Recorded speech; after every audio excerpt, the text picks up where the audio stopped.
Hello, viewers, and welcome into another episode of Happy Friday America, where we have all the fun, bringing in the weekend right. Look, this is the last time you're going to see us before Thanksgiving, so we got some fun turkey, gobble articles coming your way, and all the silliness as always. My name is Kevin Batstone, and I'm joined by the man, the other half of the show that makes this thing work. That's Arthur, holding back the breech raw. Hey, you got to hold back the breech, and the alarms are going off always. Pay attention to your emotional awareness, your situational awareness. It's very important.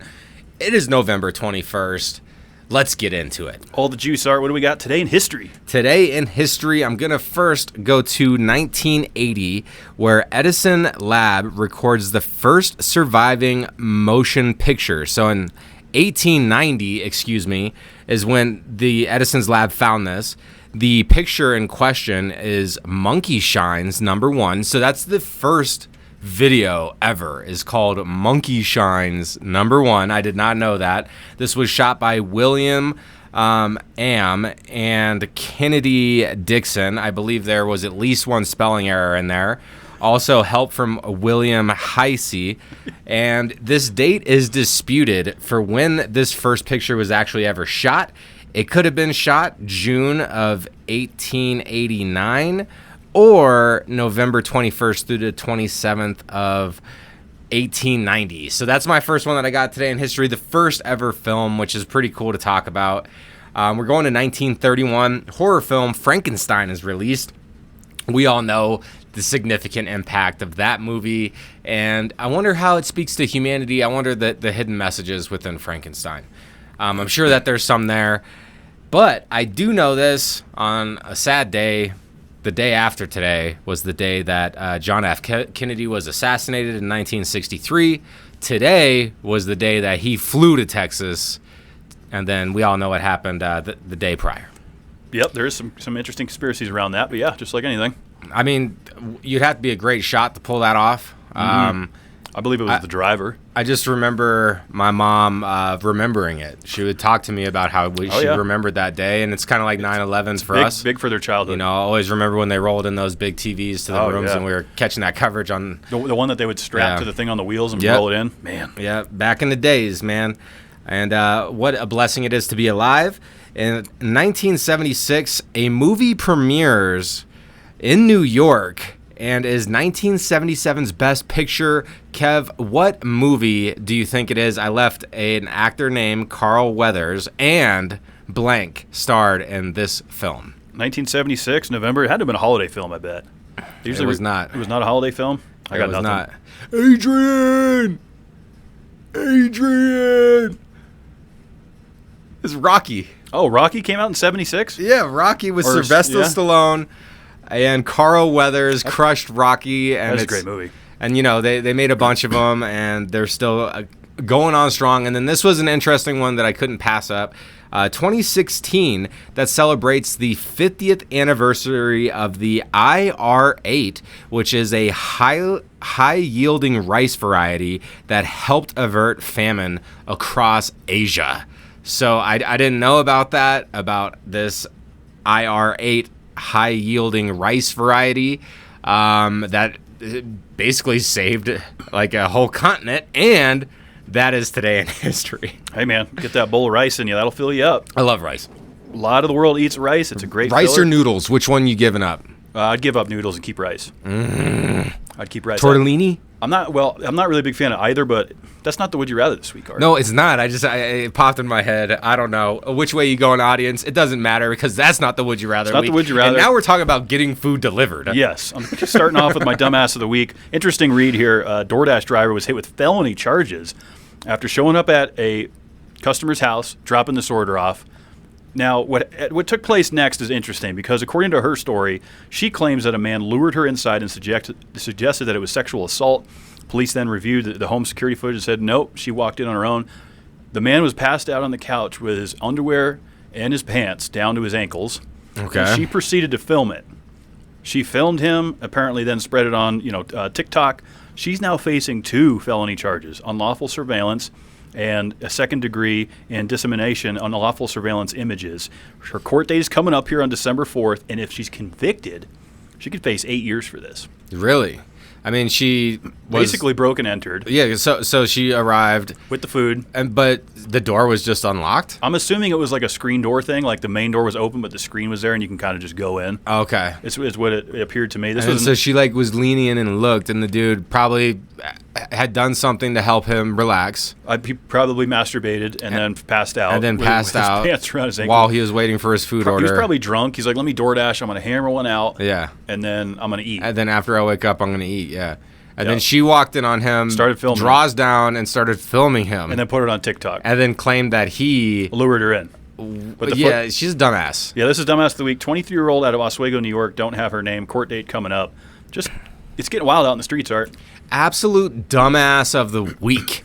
And look, this is not the only scandalous thing we have for this Happy Friday, America. Former Spanish soccer boss Rubiales egged by uncle during a book presentation. So They were chucking eggs at him? yeah, his uncle was hucking eggs at this guy. So look, we don't fully understand why the uncle's hucking eggs, but We don't have the motive of the egg hucking? I'm going to dive into it a little bit, and Okay. I'm going to tell you my own speculations. Terrific. So, what was going on with this former soccer federation president, Luis Rubiales? Is there was like this thing that happened a couple years ago, apparently, where he had kissed a girl during the 2003 Women's World Cup ceremony. And then this moment was then blown up. It ruined his career. He is currently facing charges for sexual assault and all this other stuff. So apparently this guy like wrote a book defending himself against these allegations and trying to protect his reputation. So that's kind of like what this book was about. Okay. And then so when he goes to this book presentation, all of a sudden he gets nailed by an egg. Like, and somebody's throwing eggs. It's his uncle. They arrest the uncle. What is he like jealous of his nephew? Or maybe the nephew is like ruining the family name because of these By like publishing this book? or these allegations, and like, you know, being in the highlights over something scandalous is like ruining the family name. That's my speculation to why the eggs got thrown. But if I was gonna really throw eggs at somebody, what I would want to do is, because I like to be a planner, so I would do my best to make sure that those eggs are spoiled. Yes, you get the extra stinky ones. Yes, before That's the pro move. I go hucking. Now, I haven't hucked an egg at anything or anybody in over 22 years. What an adrenaline rush it is. Is I it? have seen you huck some beers. Oh, I at the old studio, I threw a beer can, what would you say, probably 60, 70 feet? I don't know. It was probably further than that because it was going off of a higher trajectory. It was off the roof. Yes. For folks that don't know, we partied very hard at the old studio, and those were the old days. But yeah, what a crazy story here. Yeah, so he got egged by his own family member for trying to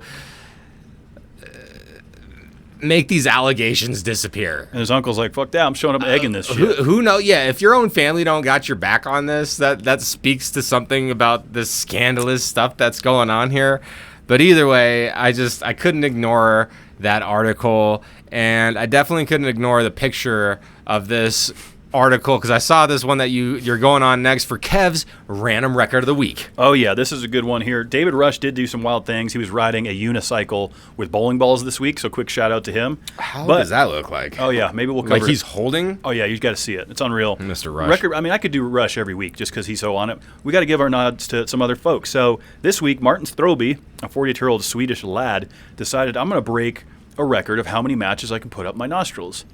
Interesting thing. I mean, he's got some mega nostrils to be able to hold the new record, 81 matches, averaging 40 matches per nostril, beating the previous record that was set at 68 matchsticks up your nose. So one nostril's bigger than the other. Well, he was able to get one more up one side. Yeah. You know, I think my left is bigger than my right. I'm pretty sure it is. It's just slightly. Hey, don't you look down your nose at me. Oh, no, I'll tell you. No, I'll look down my nose at you. So Martin Strobey, solid lad, 81 matches, new record. And he said, you know what? He was inspired. He said his father taught him a lot to go after different things, chase your dreams, go out there and break some records. And so he wants to pass that on to his kids. And so, you know, as an inspiration, his kids can look up and go, Dad can fit more matches up his nose than your dad. You know, and when you breathe in through your nose, the nose is special. You actually receive more oxygen to your blood opposed to taking a huge inhale through your mouth. Yeah, watch out, mouth breathers. So, yeah, first of all, close your mouth when you breathe in. Second of all, the guy who stuck 82, 81 matches up his nostrils, he has probably, I'm going to go ahead and say, yeah, we've never seen nostrils as great as his on this entire planet. Somebody could probably go 85, I bet. In the human race. Someone can beat it. There's some large nostrils out there. Everyone has different shaped noses and ears and eyes. So, tip of the hat, Martin Strobey getting it done. And now that brings us to the Would You Rather. Of course, we got to recap last week's Would You Rather Art before we get into our Thanksgiving-themed Would You Rather. You remember last week's Would You Rather? I don't. Last week's Would You Rather, well, give me a hint. Yeah, it was about eating or being tired. Eating or yeah. So it was would you rather be hungry no matter how much you ate, or would you rather be tired no matter how much you sleep? We both chose being hungry. That is correct. And the results are in here. America went with us. 67%. Let's go. Are going to be hungry. Let's go. And only a small percentage there are going to be tired. So 33% tired, 67% staying hungry. Okay. And my wife also chose being hungry over tired. Okay. So, thanks for voting, everybody. Yeah, thanks for your vote on that. You know, it's always a fun time doing these Would You Rathers. That's over there at Happy Fry USA. That's where the Twitter one goes up. Or just keep it real simple and drop it down below, whatever your Would You Rather response is. And then this week, we decided to put a little gobble-gobble kind of feel together. Yeah. Right? For this week's Would You Rather, Thanksgiving's coming up. Would you rather have a dry turkey but perfect sides? We know with the sides, the green bean casserole, the stuffing. There's so many unique sides. There's a lot of sides. It depends what even family's house you go to. You might get a new side you never had before. My mom will do some Polish stuff sometimes. Like that's where I learned about kapusta as a kid. So you're either going to have a dry turkey. The turkey's dry as it was in the Christmas that Christmas Vacation movie, Chevy Chase. He cuts into it and it's like, that's a great scene. Or gross. Would you rather have a perfectly juicy, tender turkey with the most okayest to terrible sides? Yeah, I'll go first here, man. And as delicious as the smoked turkey that you made a couple Thanksgivings ago, that was like one of the best turkeys I ever had. It was good. That was the type of turkey that you can make sandwiches for days afterwards using that stuff. Like if it doesn't get demolished day of. So I'm not really tripping on the tryptophan too much though because get that bird hit. Because I gotta go with the sides. I want the perfect sides. I want my sides on point. Because here's the thing: that dry turkey, I'm just gonna cut it up and then put it in some sides. Yeah, I get it. I'm going for the sides. I think most people are going to go with you. And if I'm talking favorite sides, obviously mashed potatoes is always clutch. I love the casseroles. Stuffing. If you're bringing a casserole, good stuffing. Green bean casserole. Yes, whatever casserole. I don't care what kind of casserole it is. Candy yams. Candy yam casserole sounds great too. That's dessert. I'm going sides. Kev, which way are you going? Well, I can say it's a great argument to be made because I love the sides too. It's so good. I usually end up eating 75% sides, 25% turkey. But in the interest of, having to be the voice of reason and fairness, the bird is the centerpiece of Thanksgiving.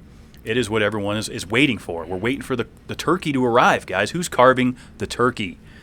I'm going with the perfect turkey. It's got to be juicy, and I'm taking the mediocre sides. I knew it. I called it on the phone the other day. I don't like that. I told you I knew which way you were going to go. Well, I mean, that's fair. And you didn't believe me. I knew you were going to pick the turkey. At least I am consistent. You're a smoking turkey type of fella. I smoked that turkey, boy. Tell you what. So yeah, drop which one. Let us know. Yeah, which one you going perfect size, perfect turkey? Let us know in the comments or on X. Let us know, comments below, and we're going to keep it moving, of course.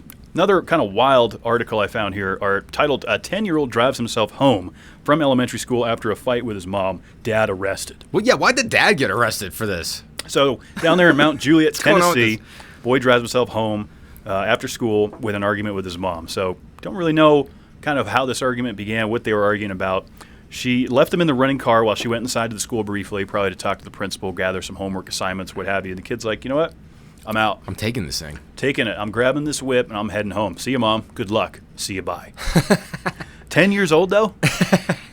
He was probably like completely stretched out trying to drive. Yeah, well, here's what's crazy. The trial, he drove it on his own, 10 years old. The car was found a mile away at the family home, parked in an open garage. So he made it home and parked it in the garage. A solid lad. He didn't just like whip it in the front and say, that's good enough. And the boy said, look, I was upset with my mom, so I took the car. I'm out. And so apparently during the investigation into the family, because everyone's got to, what's going on here? We got to see how did the kid learn how to drive. Yeah, Child Protective Services. Like, what do we got going on here? During this investigation, the father had an outstanding warrant. Oh, and that is how Pops got arrested. Oh, I thought it was going to lead to like he taught the kid how to drive. Well, no, I don't think he could be arrested for that. I mean, teaching him. I don't know. But no, he had an outstanding warrant. Well, what a dumbass. He's also one of our dumbasses of the week. You got to just handle your shit. Like look, so one time when I was a dumbass, I frickin' was driving home from the mountains and I got caught speeding.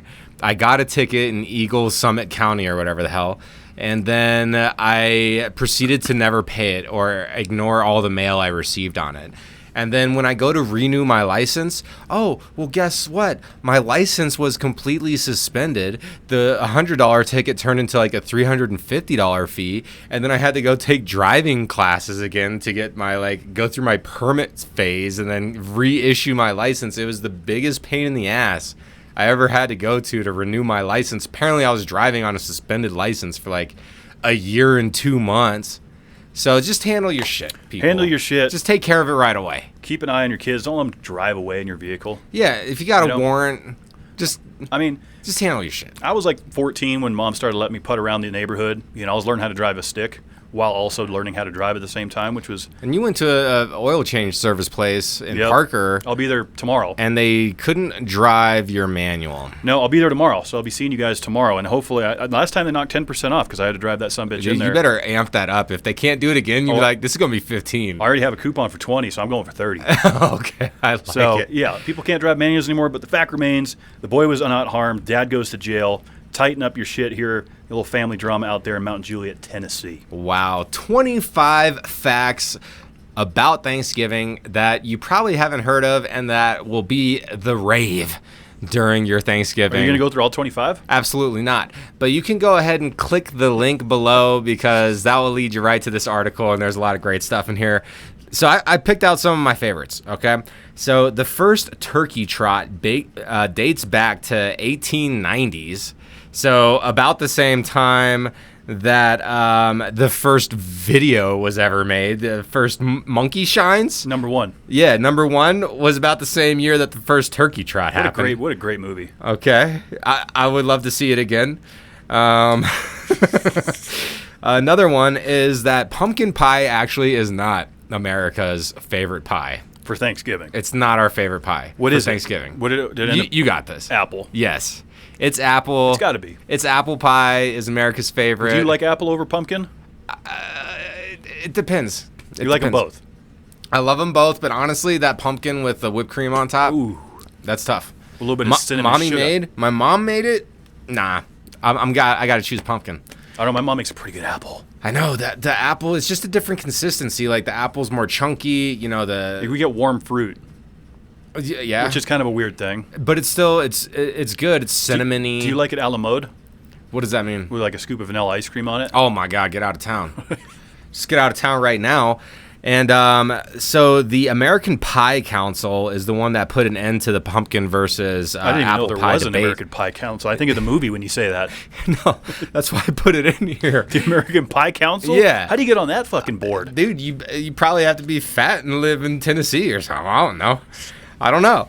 But Black Friday after Thanksgiving is the busiest day for plumbers. I could see that. It's the busiest day for plumbers. I never apparently. thought of that. It's the day after Thanksgiving. People are clogging up the shitter. They got all these family members over, blocking it up. Hey, I don't know what's going on with that. Who knows what they're flushing that shouldn't even be flushed anyway? I flush dude wipes.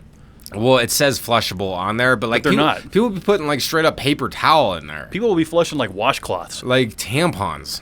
tampons, feminine care products. This stuff is not meant to go down there. No. And it then really isn't.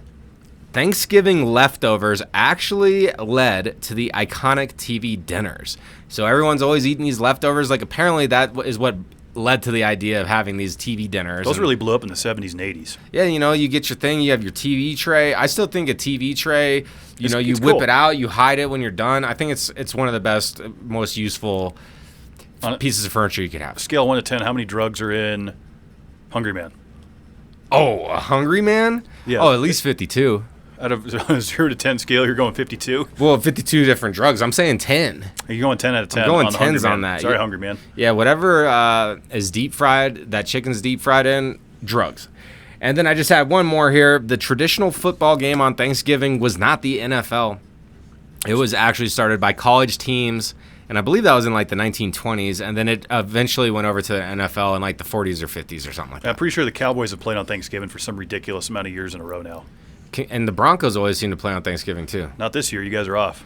Well, I wouldn't know because I haven't been paying attention to the sport. We can get to that here when cool stuff to do. But first, I must tell you about an Australian prisoner. I don't know how much you know about the land down under. The shrimp on the barbie. Folks down there, they like their Vegemite. A Vegemite sandwich.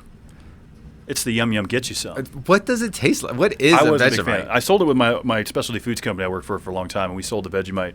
And people like to make a sandwich out of it. It's hard for me. What can I compare it to? What is it, like a grainy jelly or something? Like, what is it? It's figs? Is it made of figs? No, it's not figs. It's no good. But either way, it's huge in the Australian culture. So a 54-year-old prisoner in Victoria, Australia, is now suing the local government, basically saying that this is nonsense that we have a ban on Vegemite. He's saying, why can't we eat Vegemite? He claims it violates a human right to, eat this and enjoy it, in his culture as an Australian. Yeah. I would argue that a little bit. I feel like prisoners don't really have rights. Like, you're going to get fed what we feed you.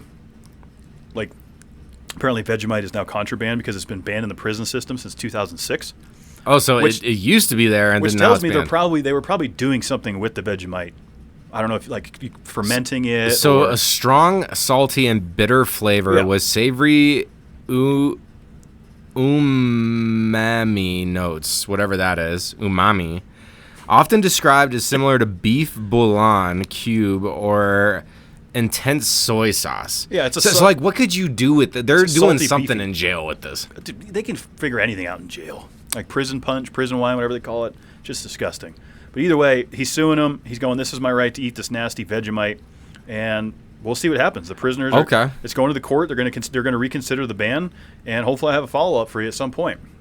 Well, there should be levels to like the amount of food that what you're allowed to eat in prison based on the crime that you did. The more heinous of the crime, the shittier the food.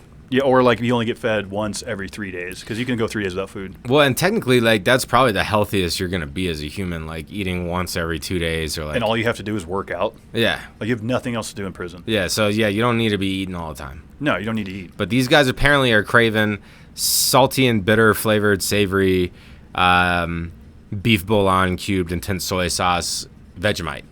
Vegemite, not my thing. But I'll tell you what is my thing is Thanksgiving. It's one of my favorite holidays of the year because I love to eat, brings family together, fun times. So big reminder as always, if you have a massive turkey, which most families do, you're going to want to take that sumbitch out of the freezer this weekend. So give it a whole week to de-thaw? This is a common mistake that people make, and then they take it out like Monday. They're like, oh, it's Thursday. We'll be fine. Come Thursday morning, they're cutting that thing open. There's still ice in the cavity. Sure, after cooking it? No, not after cooking it, but before you cook it, you don't want to cook a frozen turkey. No. You want that thing completely thawed. Take it out now. It'll be good to go by Thursday. You don't want to be rinsing that thing out with warm water on the day up. Maybe you're spatchcocking it. Maybe you're doing it like I've done over these past few years. Doing it a little different this year. Mom's cooking it in the oven, kind of old school. Nice. And I'm going to do a side. And so I'm doing a little different this year. I'm taking a year off and smoking it. Hey, that sounds fantastic, and I really do hope everyone enjoys the upcoming Thanksgiving. In about a week from today, I do suggest that you take some time and go find where the lights are up in your town or your city. There's little markets popping up everywhere right now. They're putting out the Christmas lights. We're getting festive. We're getting cheery. I know my wife's not going to watch this, so the mystery stays alive in my household. I'm taking her out on date. This weekend, to look at some lights, and she doesn't know yet. And I'm not going to tell her where I'm taking her. This will be the episode she watches. Why? She's going to watch this episode now. Either way, you're going to have a lot of fun looking at those lights. It will be fun. Getting yourself a hot cacao. Yeah, a hot cacao. A hot cocoa. Yeah, a little bit of hot chocolate. Or you could, serve it up with a hot toddy. But, hey, if you're trying to better your life, I have not drank alcohol since September 20th. I'm going to keep this going. If you want to keep bettering your life, hey, join me in this health journey and become better. Definitely check us out on Instagram. Follow us on Facebook, interact with us on X, and shoot us an email anytime. We would love to get back to you. That's happyfridayamerica@gmail.com. And we're signing off. We love you, America.